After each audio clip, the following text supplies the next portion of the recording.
German के कुछ कैदियों के साथ बहुत ज्यादा नारवा सलूक किया जाता था।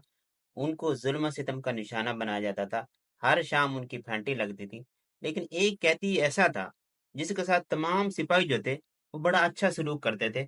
और दूसरे जो कैदी थे ना वो ये समझते थे कि शायद ये इनका कोई एजेंट है, इस वजह से ये जितने भी सिपाही हैं इसके साथ अच्छा सलूक करते हैं। तो एक दफा ऐसा हुआ कि उसने ये कहा कि भाई मैं कोई एजेंट नहीं हूँ इनका, मैं खुद तुम्हारी तरह कैदी हूँ, लेकिन बस ये है कि ये मेरी रिस्पेक्ट करते हैं। तो उसने कहा नहीं, जो दूसरे थे ना उन्होंने कहा नहीं, हमें बताएं कि आप ये रिस्पेक्ट क्यों करते हैं।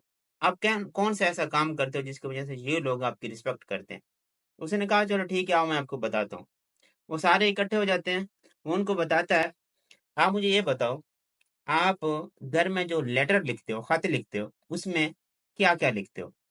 सभी ये कहते हैं कि हम ये लिखते हैं कि ये जो सिपाही हैं हम पर बहुत ज्यादा जुल्म करते हैं, हम इनको कुत्ता कमीना बोलते हैं, बहुत ज्यादा इनको गालियां भी देते हैं, और घर वालों को ये सारी सूरत हाल हम बताते हैं इनकी कि हमारे साथ इस तरह सलूक हो रहा है इस जेल के अंदर। तो कहता है मैं तुम्हें बताता हूँ कि मैं क्या लिखता हूँ। मैं जो लिखता हूँ बेशक मेरे साथ भी ऐसा सलूक होता था पहले, लेकिन उसके बावजूद भी मैं घर में ये लिखता था, जितने भी हमारे सिपाही हैं, जितने भी हमारे हिफाजती लोग हैं, जो यहाँ पर हमारी हिफाजत पर तैनात हैं, जिनकी छतर छाया में या जिनकी गाइडेंस में मैं रह रहा हूँ यहाँ पर, या जिनकी कैद में मैं यहाँ पे रह रहा हूँ, वो सारे बहुत अच्छे हैं और हमारे साथ बहुत अच्छा सलूक करते हैं। तो हर एक मेरे मुझे फैमिली की तरह लगता है, और वो भी मेरे साथ फैमिली की तरह ही ट्रीट करता है। तो मैं ये खत में लिखता होता हूँ, इस वजह से ये मेरे साथ ये करते हैं। तो फिर वो सियाना था, उसने ये कहा कि तुम्हें पता है कि जो तुम खत में लिखते हो तुम्हारे साथ वैसा ही होता है, और ये लोग तुम्हारे साथ वैसा ही सलूक करते हैं। लोगों को बात की समझ नहीं है। उन्होंने कहा थोड़ी सी वजाहत करो। कहते ठीक है वजाहत करता हूँ। आप जो खत यहाँ पे कैद में बैठ के जेल खाने में लिखते हो, आपको क्या लगता है बगैर पढ़े वो आपके घर तक पहुंच जाता होगा? तुम जेल में रह रहे हो, कोई बाग में नहीं रह रहे। यहाँ से जो तुम लिखते हो वो सारा खत एक दफा इन जेलरों के पास से होकर, अच्छी तरह रीड होकर, प्योरीफाई होकर आपके घर पर जाता है, और उसके बाद जो रिप्लाई आता है वो भी वहां से प्योरीफाई होकर तुम्हारे पास आता है। तो अगर तुम इनको कुत्ता कमीना और हम पर बहुत जुल्म करते हैं, ये बहुत जाबिर हैं, बहुत जालिम हैं, इस तरह हमारे साथ ये हालत करते हैं, तो तुम्हारे साथ तो ऐसा ही होते रहना। तो अगर तुम ऐसा लिखो जिस तरह मैं लिखता हूँ कि ये सारे मेरे दोस्त हैं, फैमिली की तरह रहते हैं, तो ये वाकई जब मेरा खत पढ़ते हैं ना, तो ये तो हमारे बारे में बड़ा अच्छा सोचता है, तो हम इस पर जुल्म क्यों करें। इस वजह से वो मेरे दोस्त बन गए।